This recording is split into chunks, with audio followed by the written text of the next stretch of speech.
Welcome to RM biology মাধ্যমিক 2025-এর আরো একটি ভিডিওতে তোমাদের স্বাগত। তোমাদের বাংলা পরীক্ষা প্রত্যেকের খুব ভালো হয়েছে আশা করি। আমি যে যে প্রশ্নগুলো দিয়েছিলাম প্রায় কিন্তু সেই সমস্ত প্রশ্নই তোমরা পেয়েছো। আজকে তোমাদের সঙ্গে আমি শেয়ার করে নেবো 2025-এর বোর্ডের তৈরি ইংরেজি বা ইংলিশ প্রশ্নপত্র, যেটা তোমাদের কিন্তু পরের পরীক্ষা। তাই ইংলিশ কোন প্রশ্নগুলো খুব ইম্পর্টেন্ট, কোন আনসিনটি আসতে চলেছে, কোন সিনটি আসবে, বা গ্রামার পার্ট থেকে কি আসতে পারে, রাইটিং স্কিল থেকে কি আসতে পারে, সম্পূর্ণ জানতে গেলে ভিডিওটি শেষ পর্যন্ত দেখতে হবে।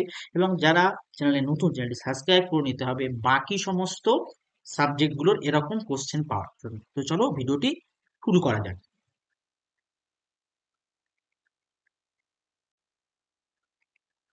তো দেখো, তোমরা তোমাদের সামনে কিন্তু কোশ্চেনটা দেখতে পাচ্ছ। তো আগের দিন আমি তোমাদের বলেই দিয়েছিলাম যে ইংলিশের ক্ষেত্রে কিন্তু ফ্রন্ট পেজটা আলাদা হয়।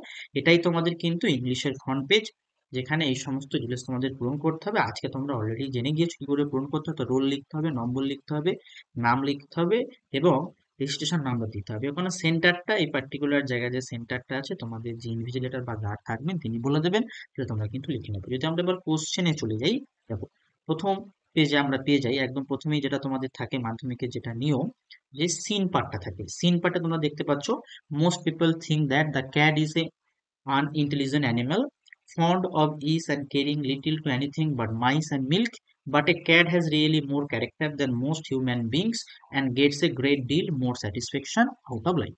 এই পার্টিকুলার জায়গাটা কিন্তু তোমাদের পেয়ে যাবে। তো এখান থেকে তোমরা এগুলো কিন্তু স্ক্রিনশট নিয়ে নিতে পারো, যে এই সিনটা তোমরা মোটামুটি পেতে চলেছো।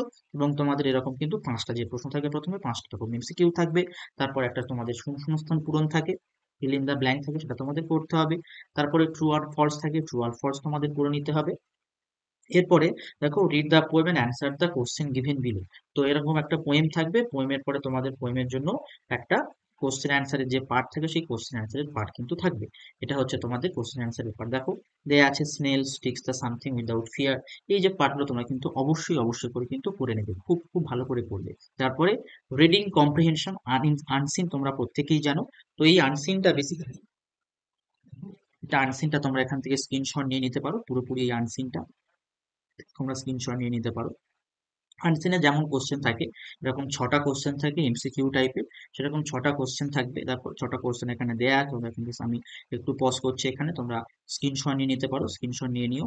এরপরে যদি আমরা পরবর্তী পার্টে চলে যাই, আনসিনেরই, তারপরে এরকম দেখো কি থাকছে, each of the following statement is either true or false, write T or for true and F for false statement in the boxes on the right hand and cite and pick out sentence or phrases from the passage in support of your answer। তো এরকম ভাবে থাকে। পুরো তোমরা কিন্তু পরীক্ষার হলে গিয়ে ঠিক এরকমই পুরো কোশ্চেন পেয়ে যাবে। তাই ভিডিওটি অবশ্যই কিন্তু শেষ পর্যন্ত দেখো। তারপরে দেখো, answer the following question in brief, যেটা মোটামুটি থাকে, তোমরা প্রত্যেকেই জানো, তোমরা প্রিভিয়াস ইয়ার সলভ করেছো। তো সেকশন বি তে মাধ্যমিকে থাকে কিন্তু ভোকাবুলারি এবং গ্রামার পোর্শন। তো ভোকাবুলারি গ্রামার পোর্শনে দেখো এগুলো তোমাদের থাকতে পারে। তারপরে ফিল ইন দা ব্ল্যাঙ্ক থাকে, তারপরে ডু অ্যাজ ডিরেক্টেড থাকে, এগুলো তোমাদের করতে হয়। দেখো যদি আমরা 6 নম্বর প্রশ্ন দেখি, অর্থাৎ সিক্স যে পার্টটা আছে, সেখানে কিছু আনসিন পার্ট থেকে কিছু থাকে, সেখান থেকে তোমাকে কি করতে হয়, given below are meanings of 4 words which you will find in question number 3, find out the words and written them in the appropriate boxes on the right hand side. তো এই পার্টিকুলার জায়গাটা তোমরা কোথা থেকে পাবে, তোমরা এই যে আনসিনটা দেখতে পাচ্ছ, এই আনসিন থেকে কিন্তু তোমরা এটা পেয়ে যাবে। অবশ্যই অবশ্যই করে তোমরা পারবে, যেহেতু আনসিন তোমার থাকে। তারপর আমাদের রাইটিং স্কিল থাকে, 7 আর 9 রাইটিং স্কিল থাকে, প্রত্যেকটা কিন্তু 10 নাম্বার করে থাকে। সেখানে রাইটিং স্কিলে যদি আমরা দেখি, suppose you are a secretary of your school student welfare committee, সেখান থেকে একটা তোমাকে কি লিখতে বলা হচ্ছে, যে কিপ ইউর স্কুল ক্লিন, এটা একটা নোটিশ লিখতে বলা হচ্ছে, পয়েন্ট দেয়া থাকে। Write a letter to the editor on of an English daily expressing your concern on indiscriminate use of microphones on any occasion in your locality, এটাও 100 ওয়ার্ডের মধ্যে লিখতে, এটাও পয়েন্ট দেওয়া থাকে।